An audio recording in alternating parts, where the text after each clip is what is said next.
Hello बच्चों, कैसे हैं आप सब। आई होप कि आप सब बहुत बढ़िया हैं। और आज हम करने वाले हैं हिंदी विशिष्ट का स्टार्ट और हिंदी का पेपर। ठीक है, आपका जो आपको पता है 1 अप्रैल से आपका एग्ज़ाम होने वाला है। ठीक है, टाइम टेबल भी मैंने डाल दिया है वीडियो में, देखें आप वीडियोस पे जाएं तो आपको टाइम टेबल देखने के लिए मिल जाएगा। इससे पहले मैंने गणित का पेपर भी अपलोड किया है, कुछ क्वेश्चन उसके बताए हैं, उस पर कोई भी देख लें। और इस वीडियो में हम हिंदी के क्वेश्चन की बात करेंगे कि हिंदी में आपके क्वेश्चन किस प्रकार से आएंगे। ठीक है, तो ये प्रैक्टिस सेट है, अभ्यास। इसको कंप्लीट देखें, डिस्क्रिप्शन में लिंक दे दूंगा। मैं आपकी पाठ्यक्रम का जितना भी सिलेबस की जो आने हैं आपके, तो उनकी तो हिंदी के जितने भी क्वेश्चन आंसर हैं हर सब्जेक्ट वाइज, चैप्टर वाइज, उसके आपको सबको मिल जाएंगे। डिस्क्रिप्शन में लिंक है, टेलीग्राम से भी जुड़े, डिस्क्रिप्शन में लिंक दी गई है टेलीग्राम की, वहाँ से जुड़े। मैं आपको PDF वगैरह वहाँ प्रोवाइड कराता रहता हूँ। आइए बच्चों, शुरू करते हैं। इसमें पहला क्वेश्चन ऑप्शनल है। ठीक है, वीडियो को कंप्लीट देखें। आर्यभट्ट की पुस्तक का नाम क्या है? तो बच्चों इसका सही आंसर हो जाएगा आर्यभट्टी है। ठीक है, और आप भी थोड़ा रेक्टिफाई करते जाएं। ठीक है, अपनी पुस्तक से मिलाते जाएं। जिस रथ से विजय होगी उस रथ का सारथी है, तो इसका सही आंसर हो जाएगा ईश भजनु। ठीक है बच्चों, अगला क्वेश्चन क्या है देखिए। जड़ी बूटी शब्द में समास है, तो बच्चों इसका सही आंसर हो जाएगा द्वंद्व समास। क्या हो जाएगा? द्वंद्व समास। आर्यों के प्राचीनतम ग्रंथ हैं, तो इसमें आप देख लेना इसका सही आंसर क्या है। ठीक है, गांधी जी के तो इसका गांधी जी के माता पिता धनी थे। ठीक है, तो इसका भी आप देख सकते हैं इसका सही आंसर क्या है। ठीक है, तो इसका सही आंसर हो जाएगा अपनी बात के। ठीक है, किसके? अपनी बात के धनी थे। अगला क्वेश्चन है रिक्त स्थानों की पूर्ति करें, तो आपको महेश्वर किस नदी के किनारे है? तो महेश्वर जो है अपना नर्मदा नदी के किनारे है, नर्मदा।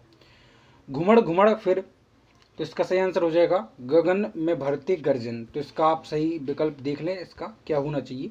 ठीक है, जो मुझको आ रहे हैं तो मैं आपको बताता जा रहा हूँ। चौपाई मात्रिक छंद है, इसमें कितने छंद होते हैं? तो बच्चों इसका सही आंसर हो जाएगा चरण। क्या हो जाए? इसमें कितने चरण होते हैं? 4 चरण होते हैं, 4 चरण। ठीक है, चौपाई छंद में। अगला है गुप्त वंश का राज्यकाल भारतीय इतिहास में के नाम से विख्यात है। ठीक है, तो आपको इसको फिल करना है। अगला है गीता में कुल कितने श्लोक हैं? ओके, अगला क्वेश्चन है रैदास के प्रभु, तो बच्चों इसका सही आंसर हो जाएगा गीता में कुल कितने श्लोक हैं? तो गीता में कुल 7 श्लोक हैं। कितनी? 7। अगला क्वेश्चन क्या है देखिए, रैदास के प्रभु यदि चंदन है, तो रैदास किसके प्रतीक हैं? तो बच्चों रैदास जो हैं पानी के प्रतीक हैं। तो रैदास के प्रभु यदि चंदन है तो रैदास पानी के प्रतीक हैं। ठीक है, उपमेय और उपमान में अंतर बताइए। तो बच्चों उपमेय होता है क्या? जिस व्यक्ति या वस्तु की किसी अन्य से तुलना की जाती है तो उसे कहते हैं उपमेय। ठीक है, अगला हो गया जिस प्रसिद्ध व्यक्ति या वस्तु से उपमेय की समानता या तुलना की जाए तो उसे बोलते हैं उपमान। ठीक है, हास्य रस का एक उदाहरण दीजिए। तो हास्य रस का उदाहरण हो सकता है जब मटक मटक कर चले हंसी भी भारी हो गए देखकर लोटपोट नर नारी। ठीक है, अगला है निम्नलिखित छंद में मात्राओं के चिन्ह अंकित कर तथा मात्राएं गिनकर छंद का नाम बताइए। ठीक है, तो बच्चों यह जो छंद है जैसे कौन सा है देखो पढ़ लेते हैं। रावण रथी बिरत रघुवीरा देख विभीषण भऊ अधीरा अधिक प्रीति मन में मन भा संदेहा बंदी चरण कह सहित स्नेहा। यह जो है चौपाई छंद है, ध्यान रखना। कौन सा छंद है? चौपाई छंद है। ठीक है, ओके। तो नेक्स्ट क्या है, बैठकर, खड़े होकर और पीठ केवल लेटकर किए जाने वाले एक एक आसन का नाम लिखें। तो ये जो है आपका कौन सा है? ये सहायक वाचन का है, याद रखना। ठीक है, सहायक वाचन की किताब में से आप इसको देख लेना।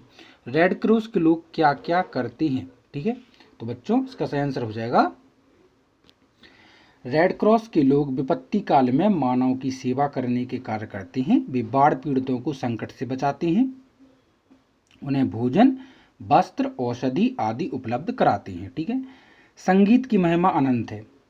वाक्य में उद्देश्य और विधेय लिखिए। तो बच्चों उद्देश्य हो जाएगा इसमें संगीत और विधेय हो जाएगा की महिमा अनंत। ठीक है, की महिमा अनंत है। अगला है हृदय भर आना मुहावरे का अर्थ बताइए। हृदय भर आना का अर्थ हो जाएगा आपका क्या? तो इसका आंसर हो जाएगा, आप सर्च करके देख लें वैसे ही तो। ठीक है, कि किसी के प्रति भाव उभर आना, हृदय भर आना का अर्थ हो सकता है। ठीक है, अगला है निम्नलिखित गद्यांश को पढ़कर नीचे दिए गए प्रश्नों के उत्तर लिखें। तो आप ये गद्यांश पढ़ रहे हैं, इसमें आप इसका कोई भी एक शीर्षक लिख सकते हैं। दूसरा, जैसे आपसे कहा गया है जीवन में स्थायी क्या है, तो जीवन में स्थायी कुछ भी नहीं है, ठीक है, कुछ भी जो है स्थायी नहीं है। अगला चलते हैं, नेक्स्ट क्या है देखिए, बिरसा मुंडा ने किस उद्देश्य से अपना आंदोलन प्रारंभ किया था, ठीक है। तो बच्चों इसका सही आंसर हो जाएगा कि बिरसा मुंडा ने मुंडाओं को अंग्रेजों के अत्याचारों और शोषण से मुक्ति दिलाने तथा भारत को आज़ाद कराने के उद्देश्य से अपना आंदोलन प्रारंभ किया था, ठीक है। तो ये हो जाएगा आपका 5 नंबर का है। इसके अथवा में भी आपको दिया गया है सौर वर्ष और चंद्र वर्ष में क्या अंतर है, ठीक है, तो आप इसको भी सॉल्व कर सकते हैं। महारानी अहिल्याबाई को लोक माता के रूप में क्यों याद किया गया, क्योंकि उन्होंने लोगों का अपना पूरा जीवन जो है लोगों की सेवा में ही समर्पित कर दिया था। और आप बाकी इसको जो है विस्तृत, जो 5 नंबर का है, तो आपको 4-5 लाइनें तो कम से कम इसकी लिखनी पड़ेंगी।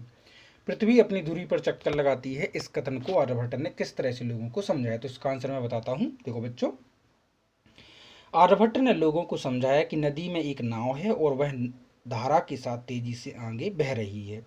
तब उसमें बैठा हुआ आदमी किनारों की स्थिति वस्तुओं की उल्टी दिशा में जाता हुआ अनुभव करता है। उसी तरह पृथ्वी अपनी धुरी पर पश्चिम से पूर्व की ओर घूमती है और इसके साथ हम भी घूमते रहते हैं। इसलिए आकाश का तारामंडल हमें पूर्व से पश्चिम की ओर जाता नजर आता है। दरअसल तारामंडल स्थिर है, पृथ्वी ही अपनी धुरी पर चक्कर लगाती है, ठीक है बच्चों। तो अगला क्वेश्चन है प्राणायाम से होने वाले लाभ बताइए, ठीक है। तो प्राणायाम से बहुत सारे लाभ हैं, मैं कुछ आपको बता देता हूं। जैसे कि प्राणायाम से फेफड़े मजबूत होते हैं, रक्त शोधन का कार्य भी चलता रहता है। प्राणायाम द्वारा आरोग्य एवं दीर्घायु का लाभ होता है, ठीक है। और प्राणायाम करने से स्मरण शक्ति भी बढ़ती है, स्मरण जो याद रखने की आपकी शक्ति है वो भी बढ़ती है।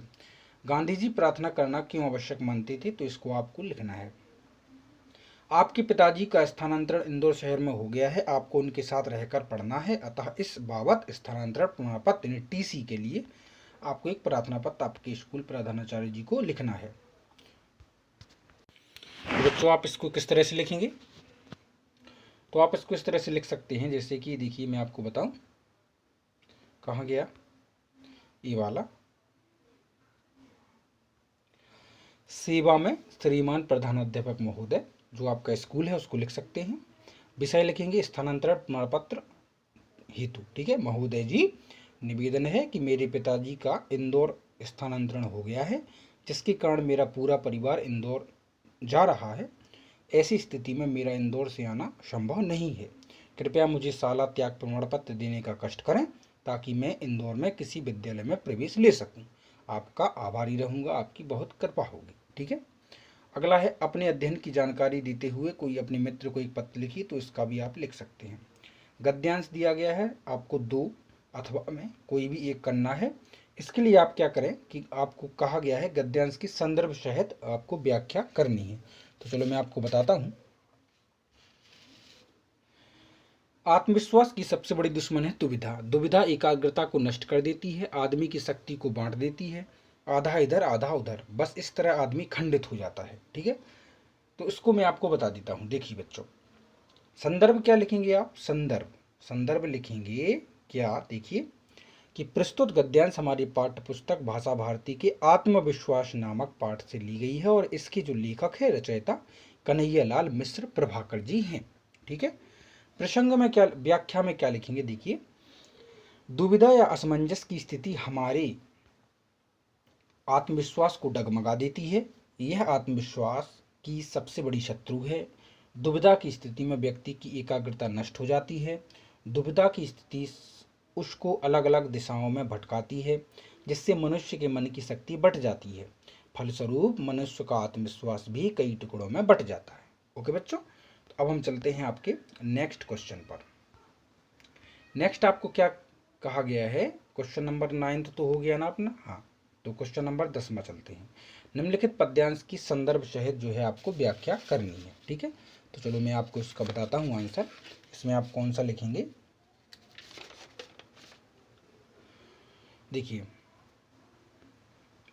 जाऊं जहां तज चरण तिहारे, काको नाम पतित पावन, जगत के ही अति दीन प्यारे। तो इसको आपको मिल जाएगा, ये भाषा भारती जो चैप्टर है उसमें से आप इसको लिख सकते हैं, ठीक है। डिस्क्रिप्शन में लिंक दे दूंगा, तो वहां से जाकर आप सभी चैप्टर का सॉल्यूशन देख सकते हैं। ठीक है, याचक और दाता अथवा अपना स्वरूप कहानी का सारांश अपने शब्दों में लिखे। याचक और दाता, अब वो एक बुढ़िया है, वो उसके सेठ जी के लड़के को पालती है, वो वाला चैप्टर है जी। ठीक है, तो अगला है निम्नलिखित शब्दों में से किसी एक विषय पर अपने लगभग 150 शब्दों में आपको निबंध लिखना है। ठीक है, तो एक आपको टॉपिक दिए गए हैं, तो इनमें से आपको 4 टॉपिक दिए गए हैं, चारों में से कोई भी आप एक लिख सकते हैं बच्चों। ठीक है, जैसे कि स्वच्छ भारत, खेलों का महत्व, मेरी शाला ऐसी हो, मेरा गांव। तो यदि आप मुझे कमेंट करेंगे तो मैं आपको खेलों का महत्व जो है, खेल पर एक जो है निबंध दे दूंगा, लिंक दे दूंगा उस वीडियो की, तो वहाँ से आप जाकर चेक कर सकते हैं। मिलते हैं आपसे नेक्स्ट वीडियो में, अपना कमेंट जरूर छोड़ें, वीडियो को लाइक और चैनल सब्सक्राइब करें। टेक केयर बच्चों।